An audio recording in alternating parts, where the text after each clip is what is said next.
ನಮ್ಮ ಆಕಳ ಕೆಲಸ ಮಾಡೋ ಹುಡುಗ ನಿನ್ನ ಊರಿಗೆ ಹೋಗಿದ್ದು. ನೀನ್ ಊರಿಗೆ ಹೋಗಿದ್ರಿಪ್ಪ. ಆ ಆಕಳ ಕೆಲಸ ಮಾಡೋದು ನನ್ನ ಪಾಳೆ ಬಂದಿತ್ತು. ನಾ ಎದ್ದು 4 ಹೋಗಿನಿ. ಹೌದ್ರಿಪ್ಪ. ನಾ ಕೆಲಸ ಮಾಡೋದು ನೋಡಿ ಪುಣ್ಯಾತ್ಮರ ಸಾಲ್ಯಾನ್ ಹುಡುಗರು 9ನೇತೆ 8ನೇತೆ ಮಕ್ಕಳು ಹೌದ್ರಿಪ್ಪ. ಓಡಿ ಬಂದು ಕೇಳ್ತಿದವು,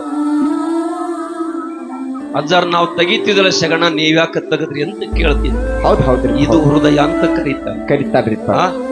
ಇಂತ ಮಕ್ಕಳಿಗೆ ಪುಣ್ಯಾತ್ಮರೇ ಸೇವಾ ಮಾಡ್ಲಿಕ್ಕೆ ಅವಕಾಶ ಗುರುನಾಥ ಒದಗಿಸಿ ಕೊಟ್ಟಾನಂದ್ರೆ ಇದಕ್ಕಿಂತ ಭಾಗ್ಯ ನಮ್ಗೇನ್ ಬೇಕಾಗಿತ್ತು ಪುಣ್ಯಾತ್ಮರೇ. ಗೋವಿನ ಸೇವೆಯನ್ನ ಯಾವತ್ತನೋ ಮಾಡ್ತಾನ, ಅವನಿಗೆ ಬಡತಾನ ಇಲ್ಲ ತಿಳ್ಕೊಂಡು ನಮ್ಮ ಗುರುಗಳು ಹೇಳ್ತಿದ್ರು.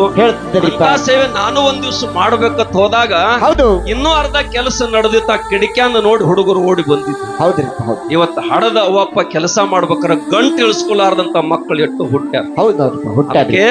ನನ್ ಕನಸ ಏನು ಅಂತ ಕೇಳಿದ್ರೆ ಪುಣ್ಯಾತ್ಮರೇ, ಪ್ರತಿಯೊಬ್ಬ ನಮ್ಮ ಮಗು ನನ್ನ ತಾಯಿ, ನನ್ನ ತಂದೆ, ಸಮಾಜ, ಗುರು ಹಿರಿಯರು ಕಳಕಳಿಯಿಂದ ಬದುಕಬೇಕು ಅಂತಕ್ಕಂತ ಒಂದೇ ಒಂದು ಗುರಿ